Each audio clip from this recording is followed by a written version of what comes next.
good, man. Nice to meet you. Oh, this is where you do it?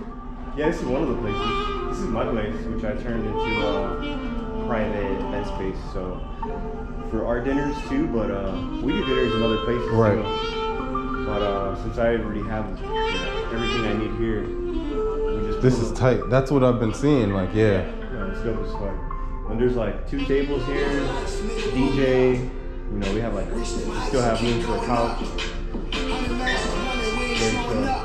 15 Billy's back to back, yeah, they know it's us. They know it's us. Hit the lights and come blow with us. Yeah, throw the dice and keep rolling up. Had to earn them stripes when we was growing up. Niggas see you make it Ever use one of these? Not this one. What do you do? Just pull? Yeah, you just pull. That's it? Yeah, it's heating up right now. Should be like a couple seconds. Yeah, it's ready to go. Just pull.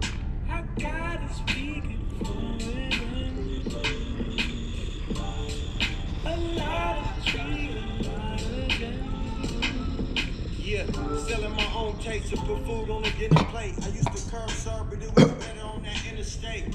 You can tell what's on my belt to know I'm heavyweight. My 4-5 compliment the Louis, I'm forever straight. I was grinding on the steps just to make a profit. I was trying to get a check, I'm just being honest. We was taught to stay solid and remain loyal. My reputation good and my gang royal. We was cooking crack, making cocaine boil. Invade your block with my troopers like we came for oil. We gave up our childhood just I actually just had some coffee, but I could do another cup because a dab trying to pod is gonna be difficult.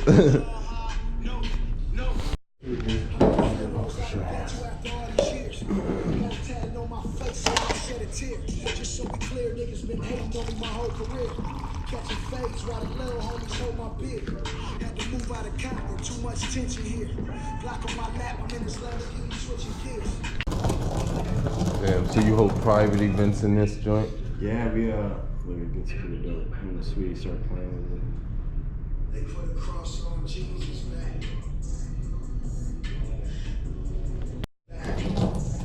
So yeah, we'll start the meal, and then once the music comes alive and it starts to change, and like food starts to come out, and new smells start to come in. Then we change the experience on people. Oh fuck! Change up the light. Damn, this shit's dope.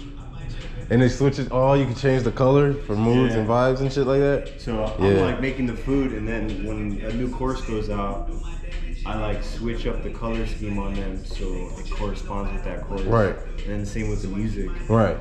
It gives everybody. It just builds to the experience. Yeah, I mean it's another form of therapy that I wanted to try to give back to the hood. Yeah. Facts. And you got like music, like great music and great vibes, and actually like food, delicious food, and there's weed. Hell yeah. And the ambiance changes. Like shit is. Shit's a vibe. Yeah. Shit's a vibe, for real. That's what we wanted to especially curate.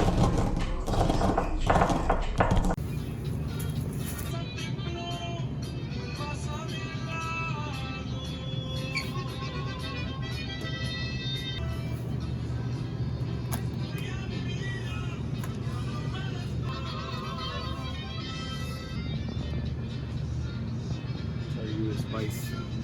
Little spice. How are you with spice? Oh, I'm decent with it.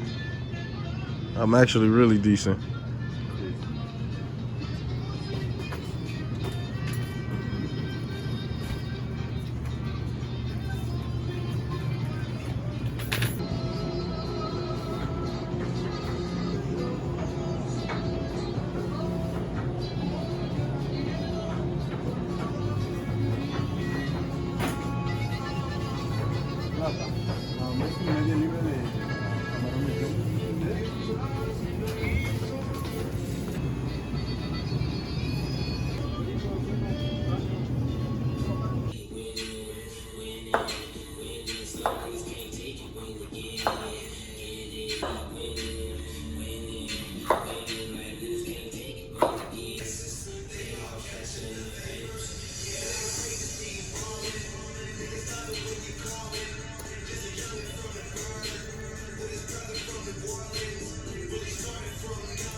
papers. Though these hoes to go, digging though I rock hella precious rose, white, yellow, they know better than to bring that home. This when approaching the go-getter, professional Corvette, 40 out of all. Oh, no way. This bitch off, set this bitch up for a weekend, let her stay in my loft. Now she eyed up, daydreaming, lost in the bossness, thinking she seen it all, it's just a small part. We ain't even get out my car yet, girl. She got a blinker on. My cat tight, turn the right hand like she want. To be a whole life, shit.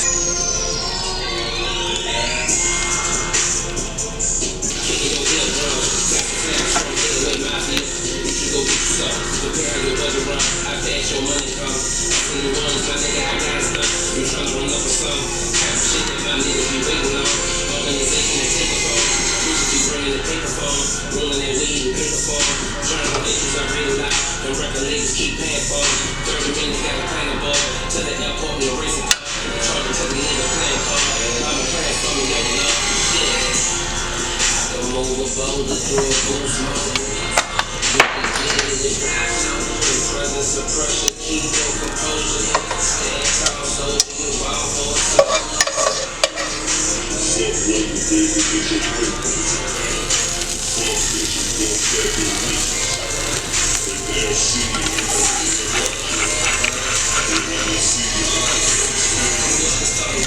What's in the paper to start a car? They call the baby from chasing stars. Drive top, car, Chevy's all soft. Dog them out like they from the dark car. Burn them out on the back of the car. What it's all for, what it's all for. For my fam, nigga, cause I'm out on the top floor. At the bar, dog, nigga, dog, fresh, but I'm too small. Just slip up with niggas and get caught. With you looking niggas with real balls. Got a lot of niggas that be on ball, but it's all good cause I'm too high. Trying to clean it. Hustle that you put into, you can pull one of those front. I can move a boulder through a boost mode. You could get it if you do it, I show it. The presence of pressure, keep your composure.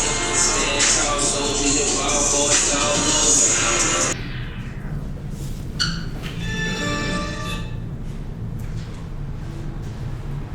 Alright, man. It's your boy Lil Zo Lens, Session Podcast. Hey. We here with Nando, man. We in here, man. Herbal Notes.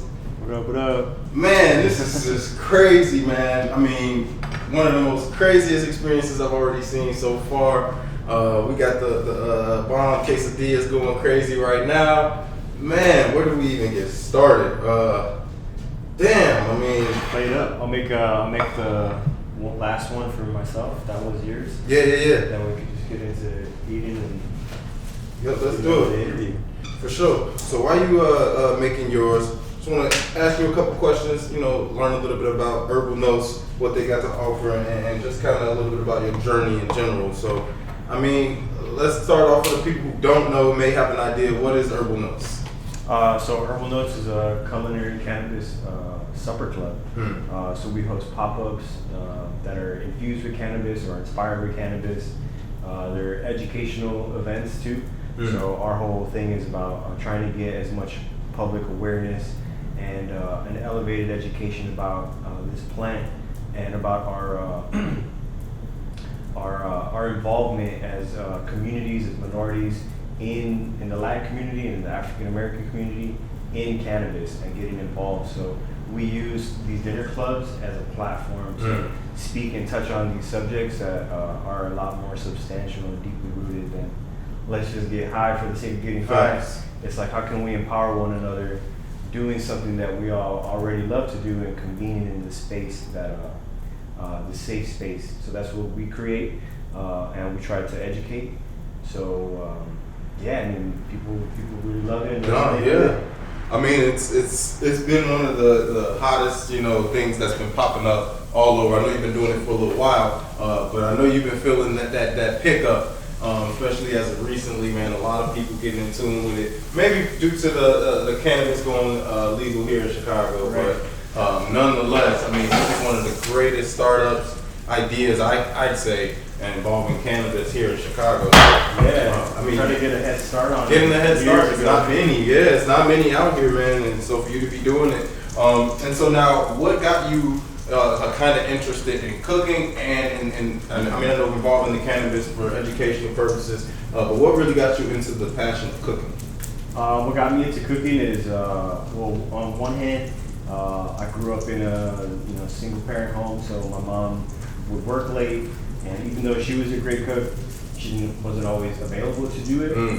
I would get home before her, and I had a brother and a sister, or I have a brother and a sister, and at the time, they didn't really cook. Right. So somebody had to do Somebody had to do something. Some way, we had to get fed. Yeah. So that's how like in the beginning I got into wanting to get into the kitchen. Plus I saw it as like a creative outlet. I started like fucking around with flavors and spices and just starting to do my own like at the time very naive research. This was when I was like 13 years old. Right. But then I got involved into After School Matters and Gallery 37. Yeah. And they had a culinary program, so I attribute a lot of my success and me being here to after school programs. I feel like those saved my life. They got me out of doing things that could have steered my life in a completely different direction. That's one of the biggest debates though right here is that the city's cutting a lot of after school funding, a lot of programs, and it's not a lot for the kids, It's not helpful. Yeah. It's not going to help our fight against poverty and against violence and against trauma. Cutting back on these resources are just going to make things worse, really.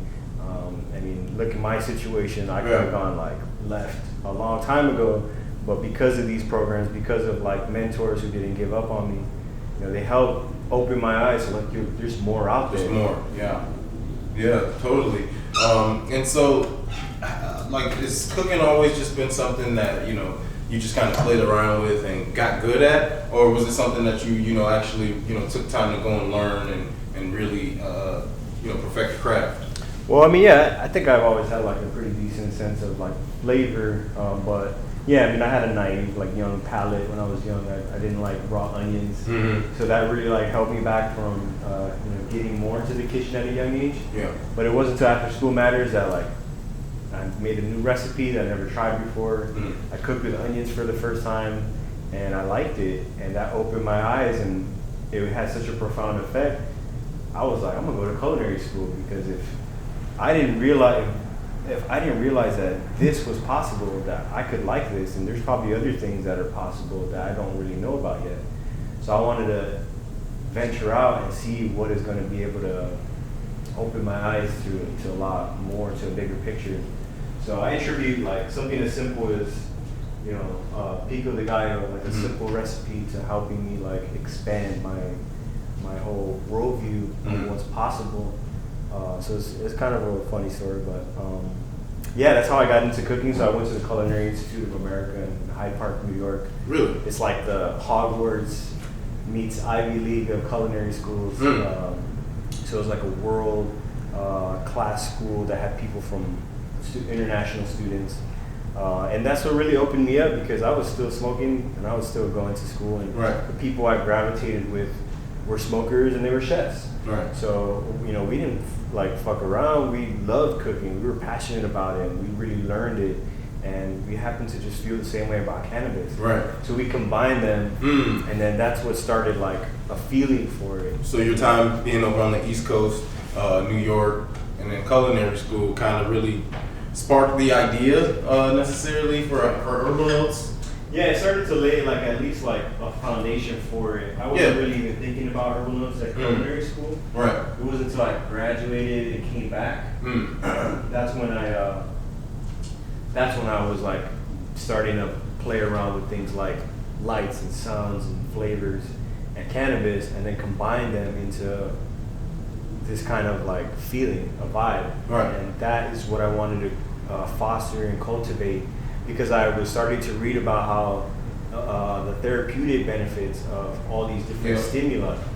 So I wanted to play around with that, because at the same time I'm trying to cook with cannabis, I'm seeing friends get shot. I'm seeing like people throwing their lives away through drugs, or going through these traumatic cycles and not being able to break them. I'm seeing like all these things happening around us, and I'm asking myself, what's the real root cause of these things? Right. And I wanted to be able to have a safe space to be able to talk about them. and empower one another through those conversations. So that's really the reason why Herbal Notes has the mission that it does and has come into the existence the way that it has, because it was more designed to get people together, to bring those barriers down. So, I know you spend a lot of time from Chicago. You're from 18th Street. We talk about that a lot. This is your land. This is your area. But what was one of the biggest takeaways that you got from being over on the East Coast for some time? It's a way faster pace of life. Really? Yeah. Really? Okay. In New York, they're no joke as far as like, let's get in, let's get out, let's do whatever we're here to do. Like, people do not walk slow over there. So they don't think slow, they don't talk slow, they don't have time for bullshit. So that's what's kind of good about that kind of environment, is that it hardens you. It's steel sharpens steel, and puts you in that kind of environment. So I really loved it because it helped, get me to another vibration, another level of like thinking and acting and planning and strategizing. So that was really cool because it's a very cutthroat place.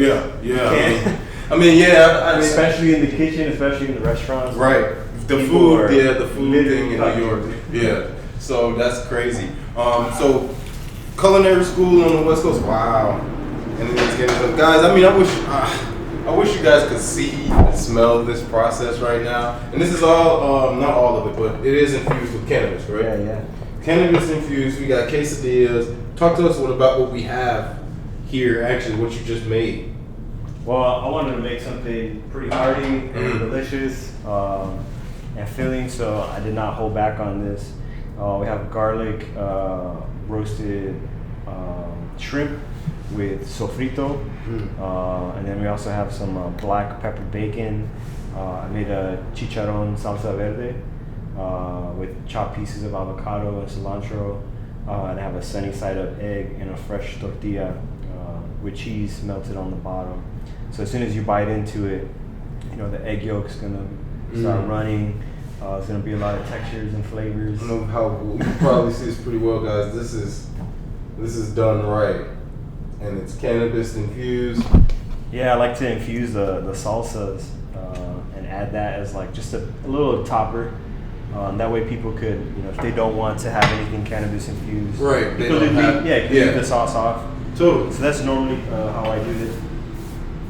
I make a separate infusion, incorporate that into the salsa, and portion it out so that you have the right amount. So before we go into enjoying that, I know you said you spent some time on the East Coast, but I didn't even know that. But before, you were telling me you spent some time on the West Coast. Yeah. So talk to me a little bit about your time on the West Coast. So I moved to California in 2015, and I had a pretty dope job set up in San Diego. And I really left to go out west because I was in Illinois, bummed out that cannabis is so slow. Yeah. So I literally, I had the foresight years ago to be like, I'm gonna leave so that I can get as much information and practical skills and knowledge so that I can come back at the right time. Right. That's exactly what I did. Like almost 4 years later, I came back right at the beginning of the cannabis talks movement in those talks. Yeah. So I had already gotten started. I was in California. I did cold press organic juice. I worked on a conventional organic farm. I did everything from growing weed in my crib to helping the friends grow weed in their greenhouses. Just to kind of just get all that knowledge. Yeah, in a dispensary. So I was like actively participating in the cannabis industry because it had just gone recreational in California at the time. So I just went off and I'm like, I need to just soak up and start getting involved. That way when I go to Chicago, I'm already 2 steps ahead. I know where this is going to go. I know how it looks. I know where the industry trends are going. I know who's getting involved. I know the main players that are involved. Everything from like state reps and the governor to lieutenant governor, all the way down to local aldermen and officials, and not-for-profit organizations that are actively, fighting for social equity in this space. So that's what we've been on, and just trying to align ourselves with all these people and all these movements that are really trying to help the people. So we've always used Herbal Notes really as just a platform to get this bigger message out. Right, and that's kind of similar to how I'm doing the pod. Yeah. Just trying to get, using cannabis as a way to build a platform and spread more knowledge and things like that. So that's all dope. I actually want to go ahead and try this. Yeah, please. Let's go ahead and do this. Before it gets cold. Let's do this. All right, man. Yeah. Fuck, guys. All right, I'm gonna try this. How are we? Oh, damn. Yep, just like that. You gotta get in there. All right, here we go. That's a good sound. Oh my god. Wow. We were hungry. We were pretty hungry. We didn't want to do some like vegan light meal. Oh man, this is pretty good. We got bacon, shrimp, avocado, cilantro. Man, homemade tortilla from fresh dough.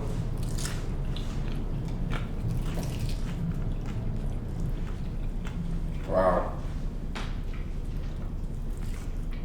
I'll tell you guys what. My man's the real deal. Alright? The real deal. Certified. Session Podcast certified. Wow. Alright. So Herbal Notes. Yep. You guys do a lot of like private events, dinners, Yeah. things like that. Talk to me a little bit about what the experience is like, or the experience that you try to bring through these dinners. I mean, the experience we try to bring is to get people to understand our like basic mission, which is getting out the education behind the actual cannabis plant. So we always have cannabis in some way, shape, or form incorporated into the event, and we like to talk about it, the actual horticulture, the growing process, the importance of being able to grow your own medicine. We'll break down like the cannabis anatomy. Really?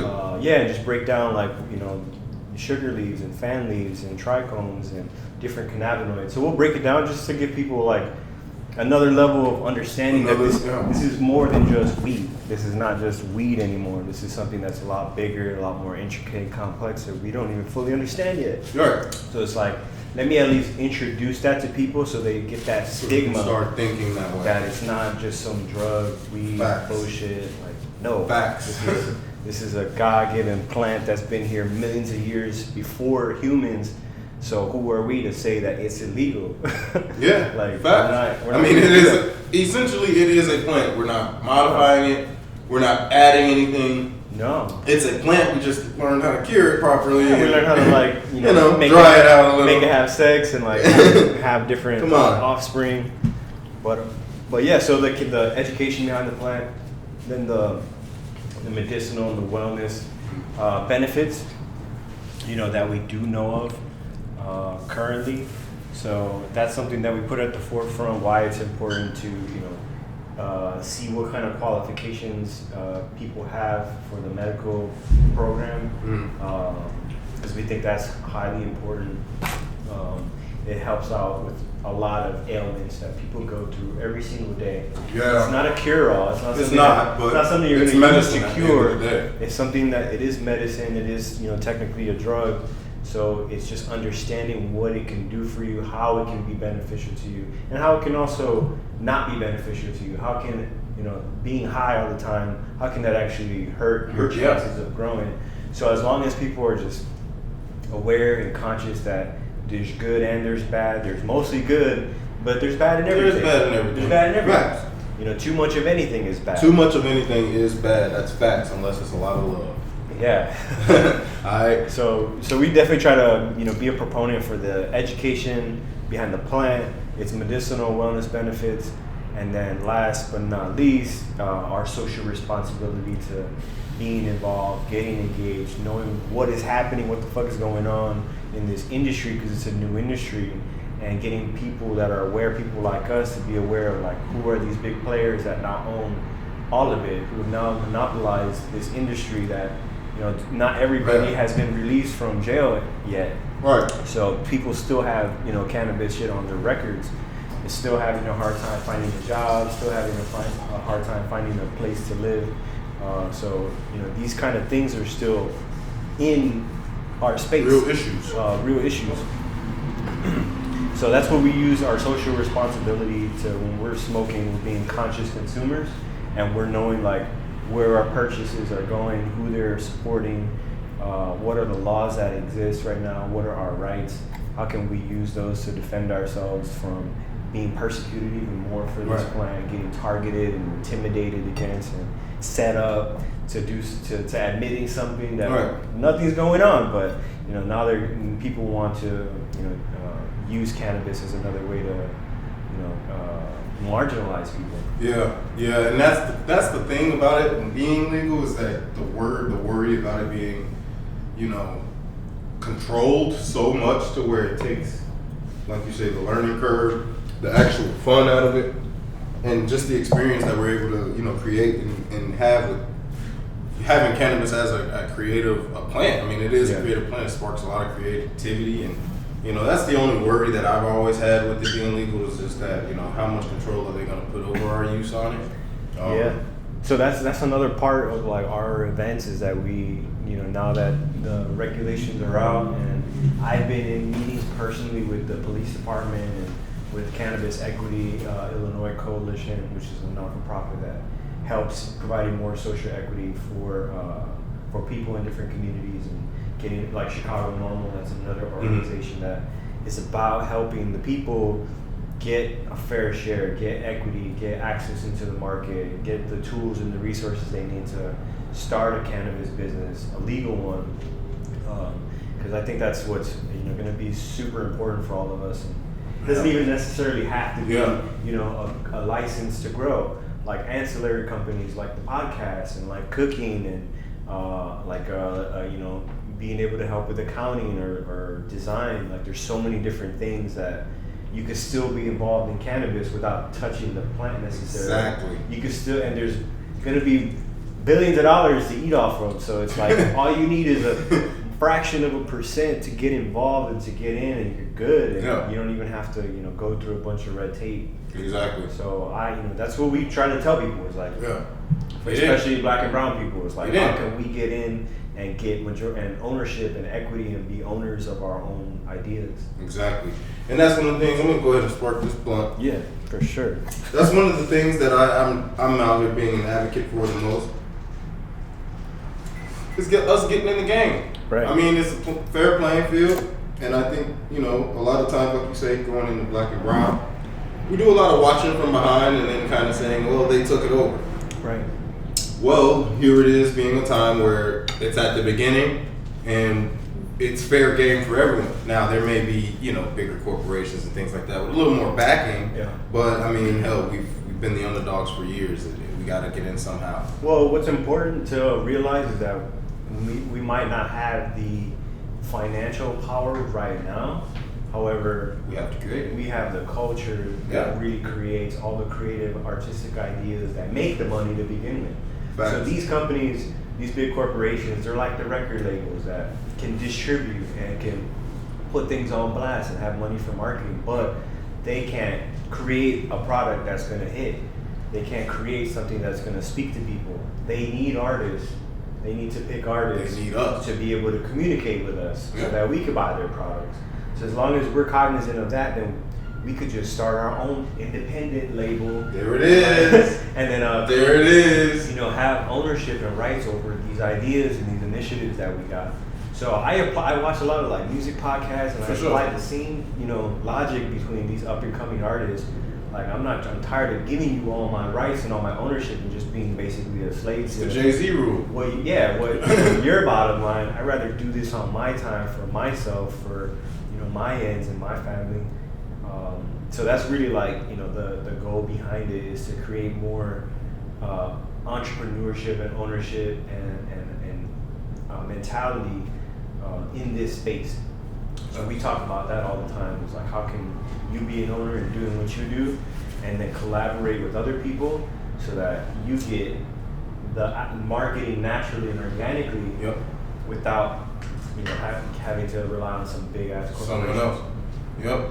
That's what it's about, man. It's 2020, man. That's what it's all about, man. We at Herbal Notes.